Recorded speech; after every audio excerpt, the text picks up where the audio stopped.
Maaga nga pala kaming nagising mga katibuli ice cream at ayan ang aking auntie. Chinecheck na ang papel niya kung okay na ba. Natapos na ang kanyang 1 buwan na bakasyon dito sa Pilipinas. Kaya siya'y babalik na sa realidad ng buhay. Kailangan na niyang mag-ibang bansa. Realidad ng buhay na kailangan mong magtiis para mabuhay. Ayan nga pala, nauna na naming ilabas ang kanyang maleta at ang kanyang hand carry habang wala pa ang sasakyan. Ayan, tamang tambay lang muna ang kumaring expired ko dyan. At sasama nga daw pala siya, baka makasungkit siya ng apam. Uy, makasungkit ng apam, ginawang mangga. Ay, si kumars ko talaga. Sim, yan ang kumari ko. Gusto pa palang makasungkit ng apam. Oops, nakalimutan ko nga pala na may gatas akong iniinom at may kinakain akong Skyflex. Ngex, ulyanin talaga. Oo, ano ba yan? Tumatanda na talaga. Ang hirap talaga ng tumatanda. Kahit anong bagay na lang nakakalimutan. Okay lang yan. Basta wag ko lang makalimutan yung taong mahal ko. Ew, omsim. Yan nga pala ang aking auntie. Todo silip siya sa cellphone. Ewan ko kung ano bang tinitingnan niya dyan. Malamang si Carl at si Jomcar na naman, masyado niyang idolo yun eh. Kaya sobrang support siya doon kahit ano yata ang tinitinda nun. Sobrang order yan, bonggang order yan. Pero okay lang yun kasi stress reliever daw niya yun habang nandun siya sa malayo, nakakatanggal ng problema daw yung Jomcar eh. Ayan na nga pala ang aming sasakyan. Nung sinundo namin si Ante, yan din ang aming sinakyan. Pangalan nga pala niyan ay si Kuya Mac. Mabait nga pala yan sa isip, sa salita, at sa gawa. Hay, ano yan? Bumalik ka sa pag-aaral, sa isip, sa gawa, at sa salita? Ano ba yan? Dumiretso nga pala si Kuya Mac dahil siya ay magliliko. Kaya siya dumiretso. Kasi nga magliliko. At ayan nga pala ang bata. Ewan ko ba kung anong eksena nung batang iyan. Di ko alam kung anong gagawin niya dyan. Ayun, ganun. Yun pala ang eksena niya doon. Siya pala ang tagabukas ng pintuan. Mahusay na bata! Ayan, hinihinto na nga palang sumakay at naunang sumakay ang dalawang kuting. Gusto daw nilang makakita ng big airplane. Nilagay na nga pala ang mga gamit ni Ante sa likod ng sasakyan. At habang sinasakay na ang gamit ni Ante sa likod, iniintay pa naming sumakay ang iba naming mga kasama.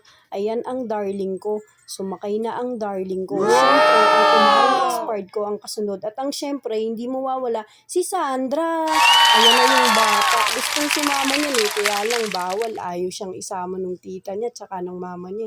Si Ante parang ayaw pa yatang umalis. Nakatayo pa dito. Ano pa kayang iniintay ni Ante? Magpasko sa Pilipinas o magtrabaho sa malayo?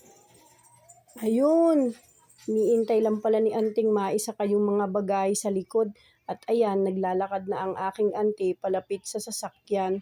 Ayan, papunta na siya. Oh, yun, may sinabi siya dyan. Ewan ko ba kung ano, nagbabay ba o muntik pang maiyak-iyak pa yata siya dyan nung time na yan kasi parang nanggilid yung luha eh.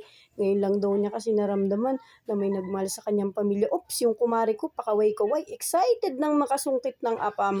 Kaya ayan, yung auntie ko napapangiti kasi first time niya daw may maghatid sa kanya at hindi ko alam kung anong nararamdaman ni ante nung mga time na yan. Kasi ako, nung umalis ako, minsan kong sinubukan, sobrang lungkot ko kaya nun kasi mapapalayo ako sa taong mahal ko. Ano ba yan? Para ka naman tanga, binalik mo pa ang nakaraan.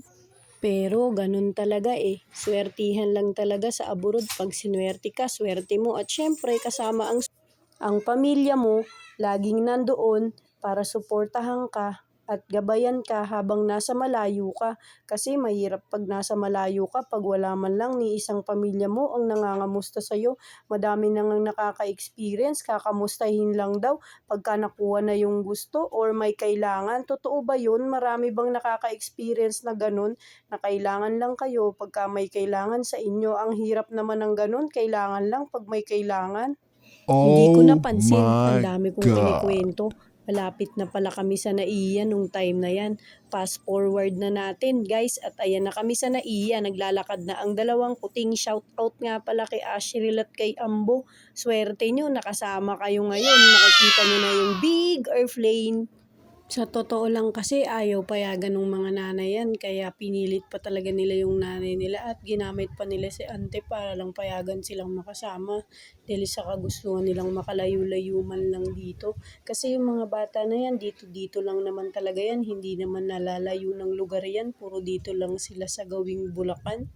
Kaya ayan, tignan nyo, palingon-lingon, pag may nakitang kakaiba, abay tuwang-tuwa at siyang-siya silang dalawa na para bang ngayon lang nila nakita ang daan patungo sa kinabukasan.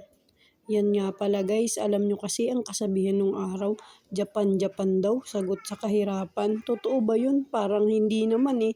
Big airplane yata, sagot sa kahirapan. Yes!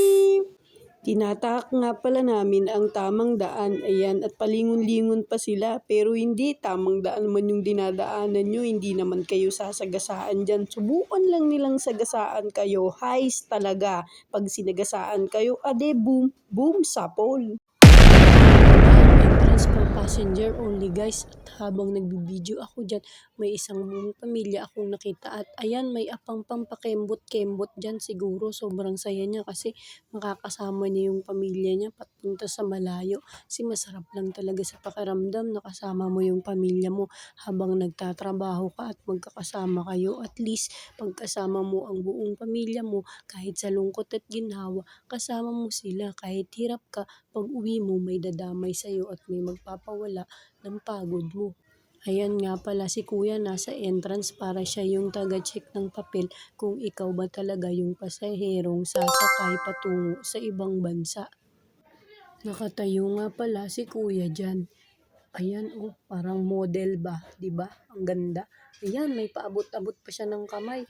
Ewan ko ba kung ang inaabot kay Auntie Hay. Kala ko naman yung kamay ni Auntie yung inaabot. Check niya nga pala yung papel ni Auntie nung time na yan. Si Kuya naman, pinakaba pa ako. Abay, single pa yan. Huwag mong ganyanin yan, Kuya. Baka biglang magalit yan. Alam mo na, pag single, mahirap gaguhin.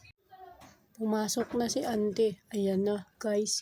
Di ko na siya natatanaw o papalayo na ng papalayo ang aking ante. Alam nyo guys, mabigat yung bitbit niya na yan eh. Pero kayang-kaya niya yan sa dami ba naman niyang pinagdaanan sa buhay eh. Ayan na, dyan siya sasakay patungo sa malayo para harapin na niya ang bago niyang magiging pagsubok sa buhay. Siyempre kami, tamang hintay lang bago makaalis si ante. Kasi hintayin pa namin siya na makarating sa waiting area. Mahirap naman kasi na umuwi na kami. Tapos si ante hindi naman pala makakaalis. Yun ang mahirap dun. Yan guys, pauwi na kami nung time na yan. Tignan nyo naman guys, oh, ang kulimlim ng panahon. Buti na nga lang hindi umuulan nung time na hinatid namin si ante. Ako na lang yata yung gising dyan. So sobrang antok, napakaaga kasi namin gumising. Ikaw ba naman, gumising ka ng 2 AM eh. Hindi ka antukin. Ayan, binidyo ko pa nga sila dyan nung time na yan. Pero ayan guys, oh, wala talaga. Kami na lang ni Kuya Mak yung gising eh. Nagutom nga pala kami guys, kaya kumain muna kami sa daan. Shout out nga pala kay ante. Salamat kasi kahit paalis ka na, tinreat mo pa rin kami sa Chowking. Tamang kwentuhan nga pala muna sila dyan at tawanan na akala mo bang hindi mga puyat. Pagkakain namin, ayan, diretso uwi na nga pala kami. Maraming salamat guys, sinubaybayan nyo ang aking video ngayon. Huwag kayong magsasawang sumuport sa Karas Vlog at sana yung mga susunod pa naming video ay suportahan nyo. Hanggang dito na lang guys. Thank you for watching.